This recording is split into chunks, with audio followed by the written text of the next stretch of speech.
सोलापूर शहरात सणासुदीच्या वातावरणात एक हृदयद्रावक घटना उघडकीस आली। 19 वर्षीय विवाहितेचा खून रविवारी सायंकाळी लष्कर परिसरातील बालप्पा तालीम येथे झाला। सोनी गणेश रामपुरे राहणार अलकुंटे चौक लष्कर सोलापूर असं मृत महिलेचं नाव असून ती 9 महिन्यांची गर्भवती होती।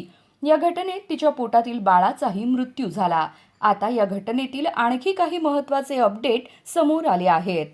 मिळालेल्या माहितीनुसार सोनी आणि संशयित बापू सुरेश आरगोळ वय 26 राहणार उत्तर सदर बाजार यांच्यात पूर्वी प्रेमसंबंध होते। मात्र त्यांच्या कुटुंबियांनी लग्नास नकार दिल्यानं वर्षभरापूर्वी सोनीचं लग्न दुसरीकडे लावण्यात आलं। याचाच राग मनात धरून आरोपीनं ही घटना घडविल्याचा आरोप आहे। रविवारी सोनी माहेरी असताना आरोपीनं मोठ्यानं गाणी लावून गोंधळ घातला। यावरून झालेल्या वादातून त्यानं सोनीच्या आईला धक्काबुक्की केली। त्यानंतर गर्भवती सोनीचा तोंड दाबून गळा आवळून व भिंतीवर डोकं आपटलं।